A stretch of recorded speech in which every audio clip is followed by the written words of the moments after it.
The body was discovered at the break of Talvara's twin dawns, crumpled at the base of the Temple of Neural Flame, an area strictly forbidden to all lower caste attendants. He had no name, only a designation. C09, a genetically pruned servant assigned to sanitation tasks in the western wing of the Seraphis palace. To the inner circle of Virell aristocracy, it was a minor disruption, a negligible blip in the palace's seamless rhythm. The High Executor ordered the remains to be dissolved, the corridor sterilized, and the incident logged as a neurological misfire. Officially, C09 had suffered cognitive detachment, a common flaw in genetically diluted servants, whose minds occasionally snapped under the pressure of the hive's empathic resonance. Case closed. Unofficially, it wasn't the first time. 12 cycles prior, another servant, Tylo 7, had collapsed in the Garden of Echoes. Fingers blackened from interfacing with a biorestricted console near the command chamber. 5 cycles before that, a kitchen attendant exploded into spasms after attempting to memorize a map he should never have seen. Always nameless, always forgotten, but this one C09 had left something behind. A shard, not just any shard, a dermalin-coated microcrystal wedged beneath his thumbnail, etched with memory particles that could not be read by viral synapses. The technology was ancient by Talvaran standards, inelegant, crude, and human. That alone should have raised alarm bells. It didn't. Because the Virell were proud, brilliant, blind, their minds intertwined through the ether lace, a neurological network that allowed them to think in symphonies and command through intention. They didn't bother with passwords or hard drives or retinal scans. When a Virell desired a door to open, it opened. When they wished to silence dissent, silence fell like a velvet curtain. To them, Earth was still a fledgling, a blue marble soaked in radiation and impulse, useful only as a tactical checkpoint between the inner rim and the galactic east. And yet, it was Earth that had seeded C09, Earth that had trained him, carved him, sent him. He had failed, but failure in this case was part of the design. Because now, he would enter, far above the palace, in a satellite disguised as an abandoned meteor surveyor. A single figure watched the security footage through an analog interface. No ether lace, no shared memory, just raw light and shadow. He watched as C09 was dragged away. He watched as the corridor reset itself, blood turned to vapor. He watched the expression of the High Executor, a slight twitch at the corner of his second mouth, nothing more. The observer was motionless. He hadn't blinked in over an hour. Breath regulated, neural impulses minimal, when the screen dimmed. He removed a black chip from the console, a match to the one C09 had hidden. He placed it into the reader embedded in his wrist. The data flickered to life in his optic lens. Etherlace command grid located. Access point, Temple of Neural Flame. Breach attempt failed. Probability of second attempt, 16%. New vector required.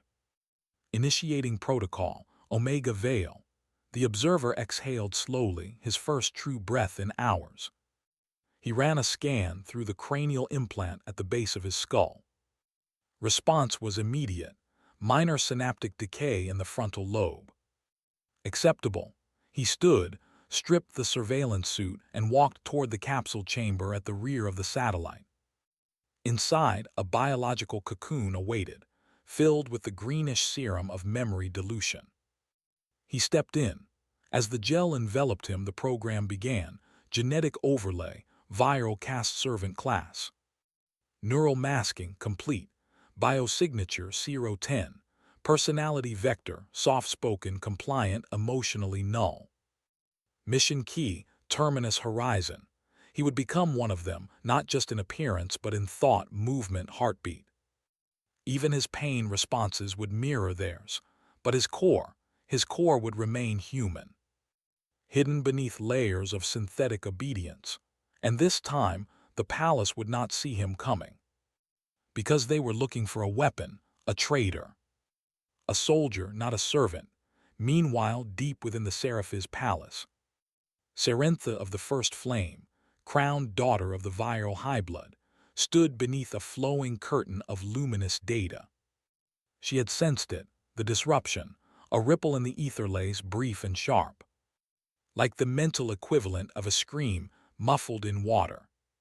Her eyes narrowed, she turned to her steward, that servant, the one found near the flame. Erased, my lady, the steward said.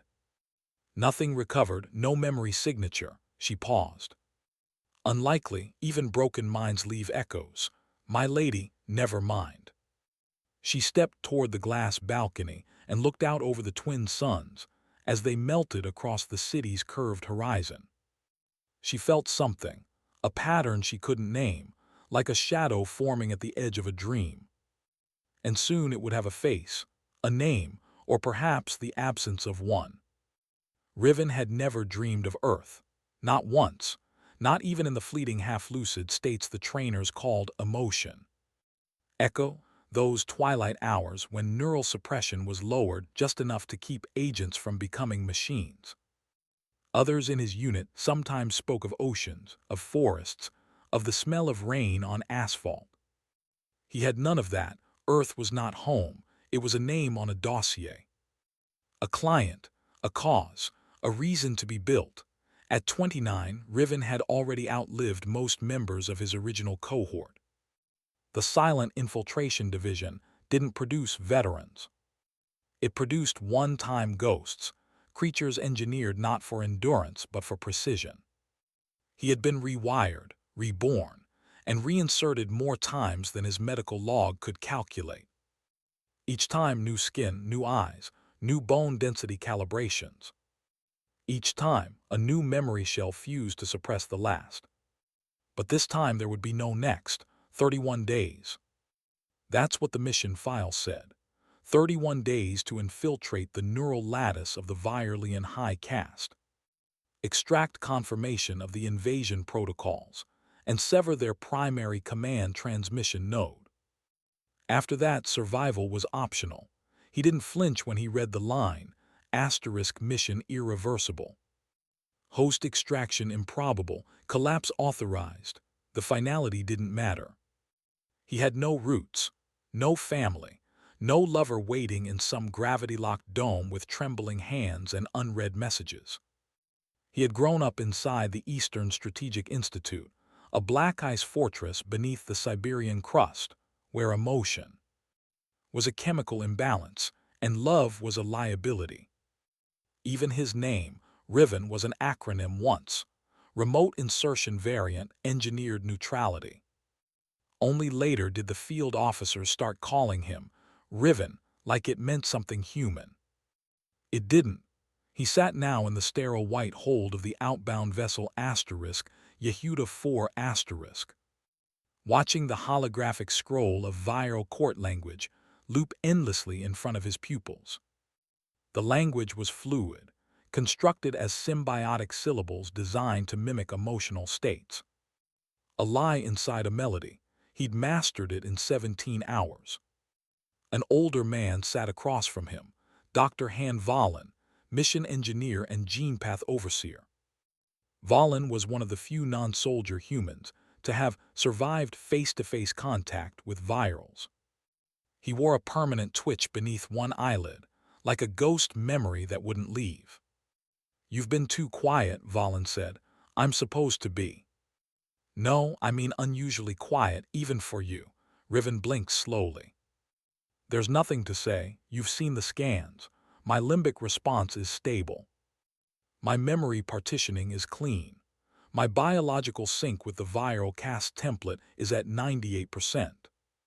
Yes, but your latency delay during emotional mimicry. It's slowing." Riven turned his head. "Maybe I'm tired of pretending." There was silence between them, pressurized, sterile. "Riven," Valen said, leaning forward, "when you enter that palace, you'll be surrounded by beings who will know the moment your tone hesitates, the second your mental presence fractures. You're not just wearing a mask, you are the mask, don't forget that. I never had anything else, Valen sighed. Then remember this, if you die in there you won't be buried. You won't be mourned, but you'll be remembered by the algorithms that train the next ghost. Riven didn't respond. The vessel docked on the outer atmosphere ring of Talvera 12 hours later. The planet rose like a living ember beneath them, its twin suns giving the sky a luminous bleed of rose and copper. Cores of green fog pulsed beneath crystalline spires. Networks of light slithered across the continent like veins beneath translucent skin. Riven stood in front of the surgical basin as the final overlay was applied. The Virell servant-class genome fused into his bloodstream, rearranging pigment, vocal cords, even the temperature of his skin. He felt the tingle of neural refraction, his inner voice now slightly delayed, distorted like an echo behind glass. His new name was Tulu 10.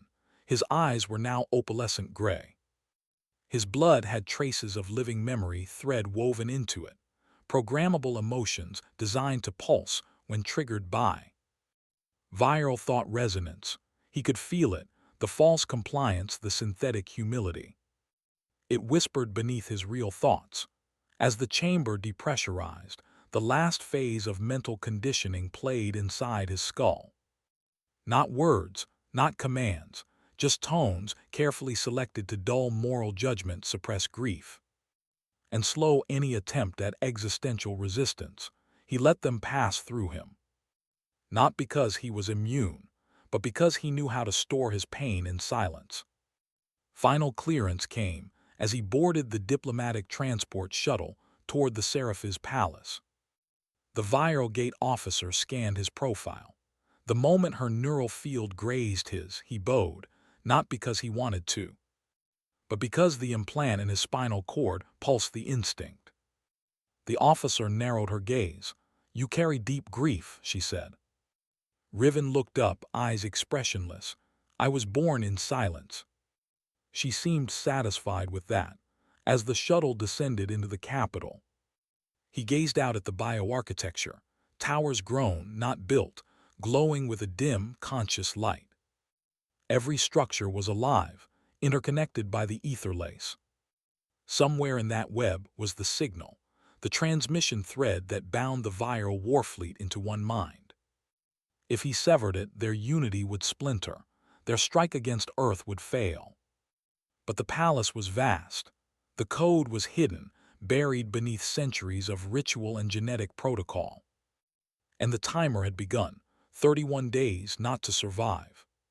To unmake a war, by becoming the most invisible man in the universe. He arrived with the morning shift, his eyes lowered, posture calibrated to radiate submission. The shuttle doors sighed open, releasing a line of low-caste attendants into the soft-lit corridors of the Seraphis palace. The architecture was not built, it breathed, walls curved like cartilage. Floors pulsed with ambient neural light, shifting subtly beneath his feet, as if reacting to his presence. Riven, now officially Tulu 5, was processed in silence. A Virell overseer flicked her fingers through a gesture interface, scanning his neural pattern without a word. No physical contact, no eye contact, just a momentary psychic brushing, cold, sterile, efficient. He passed, assigned to the inner quarters of Serentha, the third flame and heiress to the Virell high blood. He was instructed to attend to ambient maintenance, environmental adjustment, pheromone balance, scent diffusion. Tasks designed to be invisible, and for a man like Riven, perfect. He didn't speak for the first 2 days, not out loud. Not inward, he observed. He walked through the parasite's heart and studied how it fed. The first thing he noticed, there were no locks. Not a single door, console, or corridor was sealed by mechanism. Everything operated through the ether lace, thought-triggered security woven into the Virell's collective cognition. A room knew who should enter. A console responded to desire. Secrets, therefore, were not kept in safes but in mines. It made infiltration both impossible and elegantly vulnerable. If he could isolate the central node, the neural nexus that controlled the collective reflex, he could crash the entire lattice. Not with bombs, with silence, but that node was hidden, buried deep within the temple of neural flame, and only the highblood had access. Serentha was not what he expected. She didn't speak to her servants through the ether lace. She spoke aloud, with words, imperfect, cumbersome, human-like words. "Telu 5, she said, turning from her meditation pool on the third morning. "You're quiet even for your kind," Riven bowed. "Quiet serves purpose, my lady." She looked at him, eyes a strange blend of blue and luminous silver. "Do you know what purpose is? It is to fulfill the needs of the hive." "That's the answer of a breeder drone." Riven tilted his head. "Then what is purpose to you?" She paused, as if startled that he had asked. "Then, to question what the hive never dares to answer." He filed that away. It was on the fifth night that the invitation came. A private convergence of nobles, discreet, exclusive, unlisted on the ether-lace logs. The kind of gathering where decisions were not debated, but performed. Riven was summoned to assist with atmospheric balance. A euphemism for making sure the guests felt what they were supposed to feel: awe, amusement, superiority. The hall was shaped like an open iris. Bioluminescent vines cascaded from the ceiling like silent waterfalls. The floor rippled beneath their feet, calibrated to their emotional patterns. Laughter did not echo, it resonated, harmonizing into unsettling musical tones. At the center of the room, a projection bloomed to life. A simulation, the conquest of Earth, not theoretical. Not strategic, rehearsed. Cities Tokyo, Nairobi, Santiago, rendered in perfect fractal detail, collapsed under spectral fire. Population models screamed in silence as plasma pulses tore through them. The nobles clapped, not with hands, but with pulses of light through their neural bands. "Efficient," one noble purred. "The South American cortex shatters under less than 2 seconds of neural saturation. Primitive minds," another chuckled. "So easily ruptured." Riven did not move. He stood by the scent diffusers, adjusting chemical ratios with fingers that didn't tremble. Inside, however, something ancient rose, rage, raw and wordless. Not because Earth was being destroyed in their minds, but because they did not even hate it. They mocked it like a child stepping on ants. Then he heard her, Serentha. She was seated among them, though slightly apart, her neural band dimmed to half-light. She watched the simulation with a stillness Riven recognized, not absence of thought, but concealment. After the final model fell, one of the generals, a bloated Virell with 4 spectral limbs and a war tattoo etched in. Living flame, turned to her. "Will you join the incursion, my lady? The strike against Terra will crown your right of ascent." Serentha held his gaze for a long moment. "No," she said quietly. "There's no glory in performing a symphony to which the orchestra is already deaf." Laughter, confusion, dismissal, but Riven saw it. The flicker of resistance, the tiniest fracture in the hive's polished mind. Later that night, as the hall emptied, Riven returned to recalibrate the pheromone levels. Serentha remained seated, her gaze fixed on the fading projection of Earth. "You watched it without flinching," she said suddenly. "I am trained not to flinch," she turned, "but you wanted to." He said nothing. She stood, slowly approaching him, her steps soft on the breathing floor. "Tell me, Telu 5, do you know what it's like to see your own species celebrated as obsolete?" "I do not understand the question." She stopped inches from him. "No, I suppose you wouldn't." Riven looked up into her eyes, and for the first time he felt something slip. Not emotion, not identity, recognition. They were both out of place here. But only one of them knew why, and somewhere behind her gentle tone and controlled breath, He saw the same question buried deep. What do you do when the world you serve begins to rot from the inside? It began with a whisper. Not a sound, but a pulse. A subtle hum reverberating through the temple walls, vibrating in the marrow of his bones. The hall of Biothought archives was alive, more organism than architecture. Its corridors curled like the inside of a shell, lined with sensory membranes that responded to cognitive presence. Riven moved slowly, heart rate throttled down to mimic Virell meditation. He wore the scent of obedience, every motion bled submission. But his mind, his real mind, was sharp, calculating pathways, scanning pulses, timing the breath of the building itself. The security here wasn't made of walls or codes. It was made of memory. The hive's most sacred space was guarded by living cognition, a biomechanical core that rejected foreign thought the way. A body rejects poison. He reached the archive nexus, a pulsing sphere suspended above a shallow pool of neural gel. Tendrils of light weaved through it like synapses, twitching with every movement. This was the brain of the palace. It stored not only strategy but intent. War plans encoded in emotional frequency, projections powered by empathy resonance. He removed the extraction spike from the hollow inside his forearm. A thin, iridescent filament extended, trembling with energy. He slid it gently into the side of the sphere. The response was immediate. A flood of images poured into his mind, battle simulations, star maps, neural override protocols, planetary invasion scripts. Most crucial of all, a countdown, 72 hours until strike deployment. The Virell fleet would initiate the cascade by severing Earth's outer orbit communications, the sensor array embedded in the moon's crust. After that, the hive would bleed through unopposed. And then the voice came, not Serentha, not his handlers. Not his asterisk memory deviation detected, identity mismatch. Resolve required. The sphere pulsed violently, Riven staggered back. The floor beneath his feet turned soft, too soft. Biogel tendrils slithered upward, wrapping around his ankles. A low-frequency drone hit his temples like a jackhammer. Foreign element identified, emotional pattern incompatible. Integration denied. His body began to sink, not into water but into living tissue.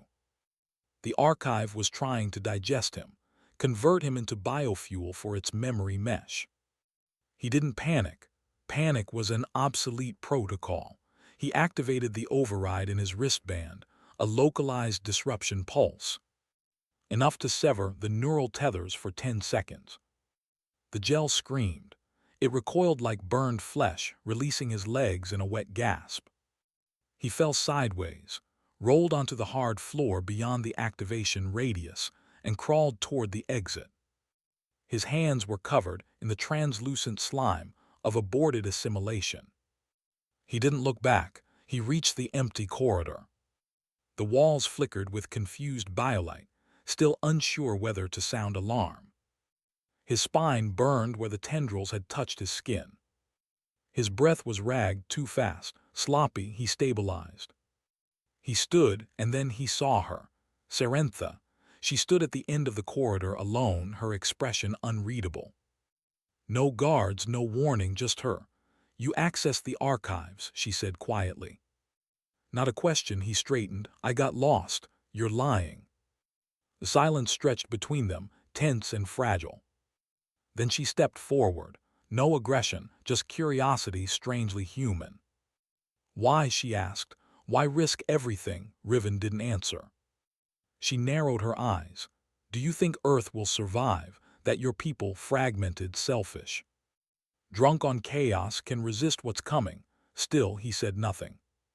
So she asked the question that pierced deeper than the sphere's tendrils ever could. Why doesn't your kind surrender? The hallway dimmed.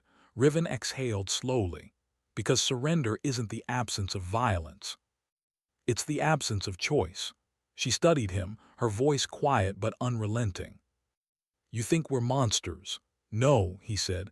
I think you forgot how to ask why. She tilted her head. And Earth hasn't, he paused.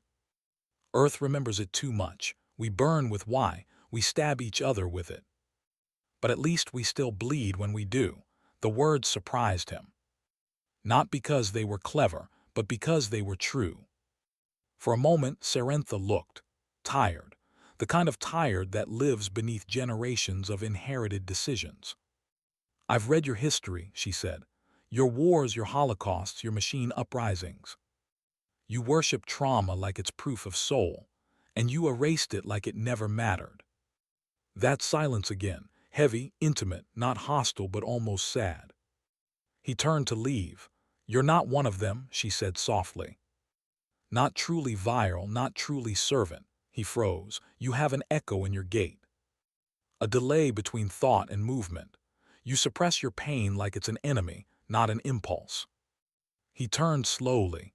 Then why haven't you reported me? She stepped closer. Because if you're willing to die to stop what's coming, maybe I need to ask what it is we're doing. Back in his chamber, he uploaded the stolen data into a dead signal transmitter hidden behind the scent filtration grate. The spike glowed blue, confirmation of successful transfer. Earth Command would now receive the exact trajectory, timing and breach method of the Virell assault. But as he sat down, hand trembling slightly, something gnawed at him. The voice, not the archive, his own. Would you die for Earth or just to prove you were never part of anything else? He clenched his fist. His entire life had been built on sacrifice. One mission after another, one body replaced by another. One false language layered over another. But this was the first time someone had looked at him and seen the cracks.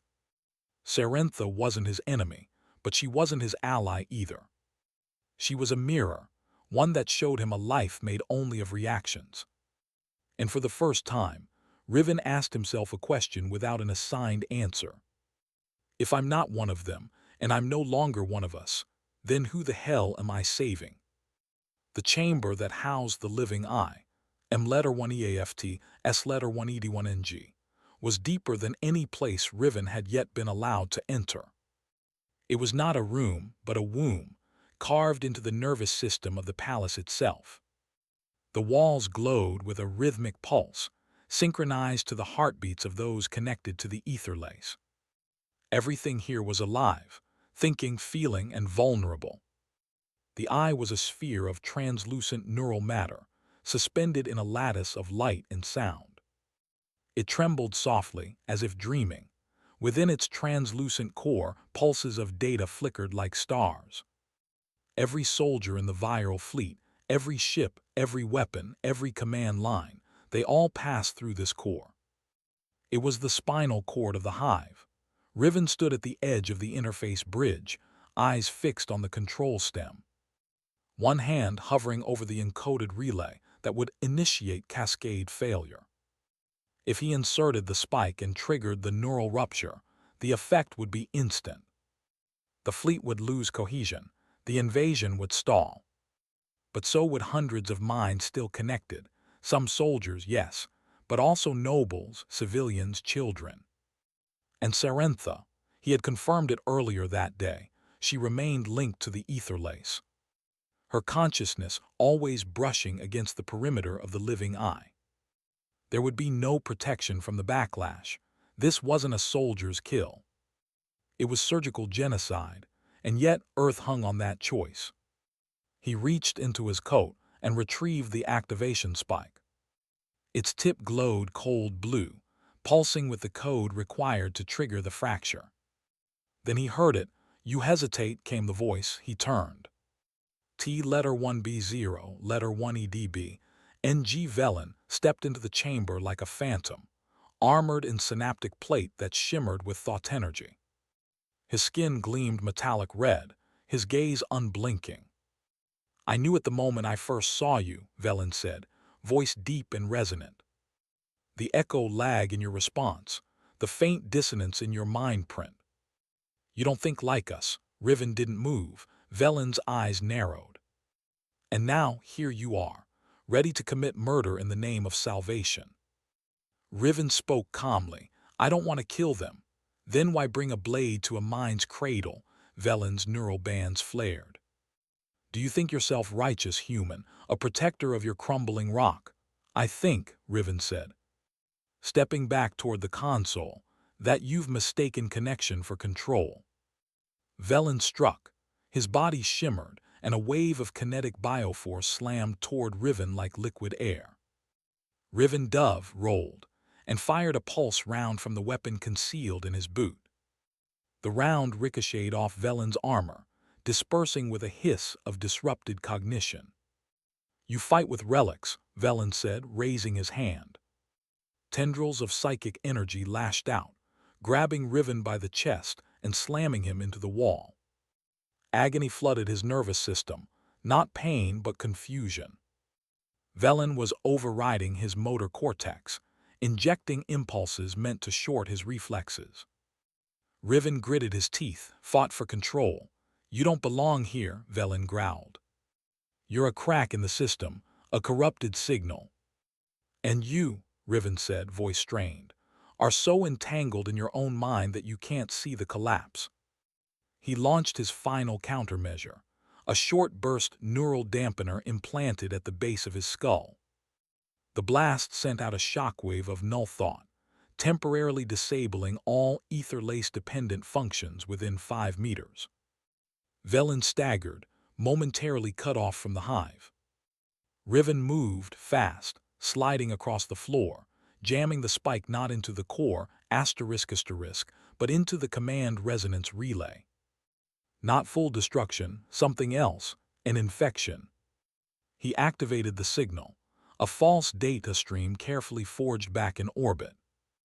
It simulated an internal etherlace revolt, a rogue mental feedback loop originating from a high-priority fleet node. To the system, it would appear as if the hive was turning on itself. The response would be immediate: protect the mind. Recall the arms. Already, the chamber lights flickered as the living eye processed the fake emergency. Emergency protocols took over. Commands raced backward through the hive's nervous system. Ships began turning. Fleets withdrew from their assault vectors. Orders contradicted themselves. Velen lunged forward, reactivated, howling in psychic rage. He slammed into Riven with a blow that cracked 2 ribs. You've doomed yourself, he roared. No, Riven gasped, backing away. I gave your system exactly what it feared most. And what is that? A thought it didn't control. Velen reached for him, but the chamber shuddered. Walls buckled inward. Alarms not of sound but of dissonant thought screamed through the walls. The system was unraveling. Velen hesitated. He looked back at the eye. Too late, Riven said, blood dripping from his mouth. You've built your empire on perfect signal. I gave it static.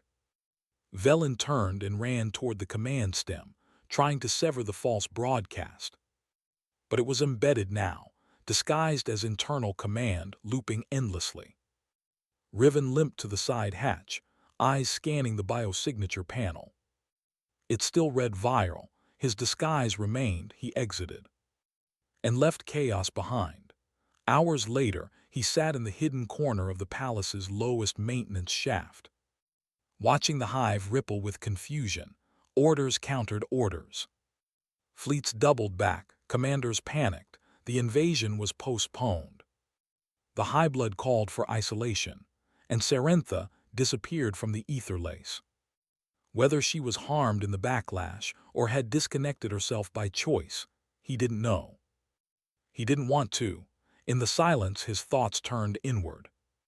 He hadn't destroyed the eye. He hadn't saved everyone. He had lied to both sides, but for the first time in his life, he had chosen asterisk. Not a mission, not an order, a decision that wasn't programmed. And that was the betrayal no one had prepared for. Not of the hive, not of Earth, but of the belief that he was only a tool asterisk. Because the moment he forged a third path, one of deception instead of slaughter. one that preserved life instead of simplifying the moral math. He became something alien to both worlds. A question, a glitch, a voice inside the system whispering, "What if we didn't have to kill to win?" The Virell fleet fractured within hours. What had once been a synchronized web of intention collapsed into a chaos of conflicting signals. Destroyers turned in mid-flight, carriers aborted warp paths, and command ships began broadcasting emergency recall protocols to themselves, caught in recursive loops that made leadership impossible. No missiles were launched, no cities burned, no soldiers bled. The invasion of Earth unraveled not with a scream, but with confusion. From orbit, Earth's satellites captured the Virell fleet retreating in waves, silent, disoriented, and leaderless. No one on Earth knew why. The global network spun theories ranging from divine intervention to secret peace deals. The truth remained off-grid, buried in the neural static of a war that never became one. And far from both worlds, in a medical capsule under the crust of Talvara's secondary moon, Riven lay motionless. Velen's final blow had done more than shatter ribs.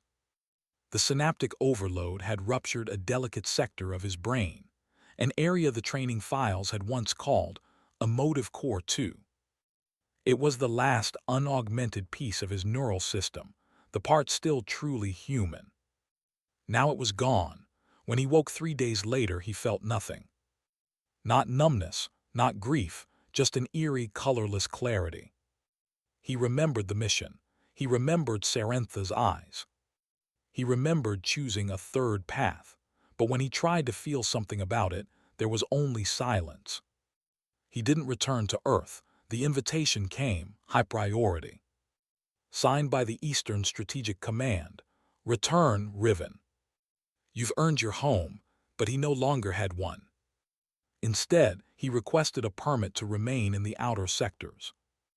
Denied at first, then quietly approved, no ceremony. No debriefing, no monument, just absence. 5 months later, on the twilight side of Saturn's outer rings, an unauthorized structure appeared, Station Haven 7. No military markings, no allegiance. A quiet refuge equipped with minimal life support and a rudimentary docking bay. Inside, Riven built something not for infiltration, but for shelter. He filled it with others, drifters, defectors, damaged minds. Individuals who had once been part of a war, not just as soldiers, but as data. Victims of ether-lace collapse, of forced synchronization, of identity fragmentation. They came quietly. Word spread among the unspoken networks, "If you've forgotten who you are, he'll let you remember in silence." Riven spoke little. He moved slowly. His body healed, but his face remained unreadable. He listened but never commented, offered food, water, safety. Never judgment. He had become a sanctuary of sorts, flesh and metal that bore no emotion, but carried the weight of many. Serentha's fate was never confirmed. The Highblood archives redacted her neural signature. Some whispered she was imprisoned beneath the palace, severed from the ether lace and kept in stasis. Others believed she removed her mind link herself and walked into the desert of the mindless, self-exiled. Riven never asked, never searched, but each night he stood beneath the flickering auroras of Saturn's outer sky and watched the static storms pass, not in hope, but in recognition. Years passed, peace held, but it was a cold peace, built not on trust but on disruption. The Virell never launched another attempt. Earth rebuilt, fortified, and studied, but it never learned the true reason why it had been spared. And Riven never told them, not because he was sworn to silence, but because he no longer had a language for victory. One day, at the Future Institute, an academy built on what was once the orbital battlefield of Earth's last defense. Grid, a guest lecture was held. A historian presented a segment on the war that didn't happen. He showed footage of the fleet turning away, of Earth preparing for extinction and then suddenly spared. At the end of the session, a student raised her hand. "Professor," she asked, "do you think it's possible to win a war and have nothing left to celebrate?" The professor paused. Behind him, a faded image lingered, an old recording, grainy, unverified. It showed a man standing at the edge of a gas station on Saturn's rings. His face blurred, no name, just a line of text encoded beneath the image, Tulu 5, status unlisted. The professor smiled faintly. "There was once a servant," he said, "a man who chose not to fight with weapons but with deception. Not because he feared violence, but because he believed there was something worse." The class leaned in. He was never called a hero, never claimed a side, but in the space between war and surrender, he made a choice no one else saw. A third path, a quiet one. The professor looked up at the class. "They say he paid for that choice with the last part of himself that was human. But perhaps that was the only part worth giving, silence." Then the bell rang, and somewhere far from Earth, beneath the dim orange swirl of Saturn's forgotten moons, a man stood at the edge of a frozen deck, watching, waiting, feeling nothing but remembering everything.